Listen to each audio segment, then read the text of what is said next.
Here we are in the wheelhouse of the Pilot House Ketch, just looking at the wonderful sized nav equipment here. We also have the owner who's going to give you a little bit of insight into the detail. Okay, we obviously have two screens. These can be split into four. They're Raymarine units. We have two lever controls, obviously one forward, neutral and astern. The interesting thing is that the windows, we have two windows in the wheelhouse that open. All the wheelhouse windows are Lexan. You can fire a shotgun at them. The fact that this one opens means that if you're on deck, you can still use the controls. You can still use your bow thruster just by putting your hand through the window. So if you're on your own and you come in port side 2, you're already on deck. You can operate the controls from actually outside the wheelhouse, which is very handy. The wheelhouse has a radiator because we have oil-fired central heating, and we're here now and the temperature outside I believe is about 2 degrees. So the wheelhouse is toasty warm, absolutely perfect. But we also have air conditioning in the wheelhouse as well, which is ducted from the unit in the galley, which is when you have the air conditioning running in the galley, it comes up here to the via this to the wheelhouse. All the cabins have a separate air conditioning unit by the wheelhouse. This one actually comes off of the unit in the galley.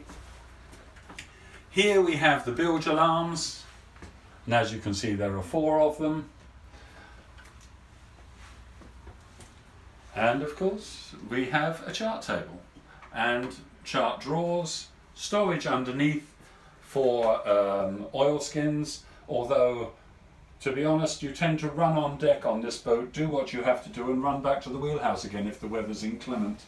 But because the chart table is above the engine room, that is quite a warm place and dry place for you to put your oil skins, etc. The owner is just going to start the engine for us. And it hasn't been started for about 6 months, but I'm about to push the button for the first time. You now have a beautiful Gardner 6L XPM just ticking over. And I'll just take you down from the pilot house, down the companionway steps, through the galley and into the engine room.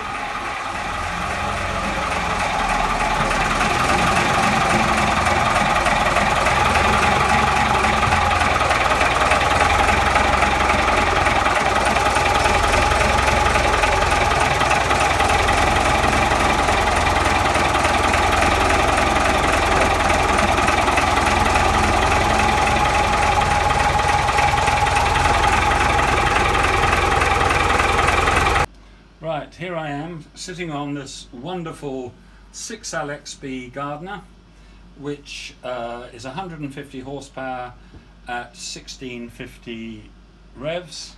It's connected to a variable pitch propeller, but you cannot change the pitch without you change it at the propeller. You cannot change it inboard.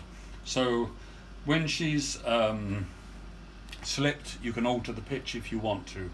At the moment it's set approximately correctly.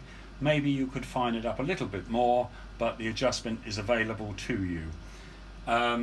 She can run at 9.5 knots at around about 1500 revs, and that's 24 hours a day, 7 days a week, until we run out of around about 800 gallons of diesel, which is rather a long way away. It's probably nearer New York.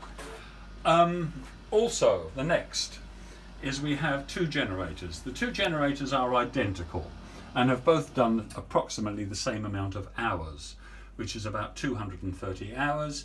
The main engine's done about 550.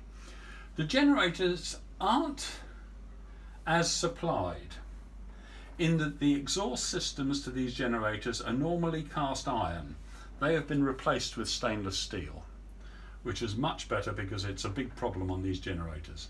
Also, the water pumps have also been modernised, well, I say modernised or changed, so that now they don't leak, whereas on Northern Lights I found it was a problem, and that problem is over now. They're now running beautifully, starting beautifully, and have done about 230 hours each. The other thing in the engine room, apart from the 2 generators, is in this direction, is the oil-fired boiler, which hopefully the camera will just show you. Now, this obviously is for the central heating. It also heats our hot water. We can heat the hot water electrically, of course, but it's either via the boiler or via a generator or by shore supply. But also, that will get the jacuzzi up, as I said before, to around 30 to 40 degrees, and it will also, via a heat exchanger, keep it there. So that's a wonderful system, although I have found that when you're in a hot country, the last thing you want to do is put hot water in your jacuzzi. You want to get in to cool, and that works very well.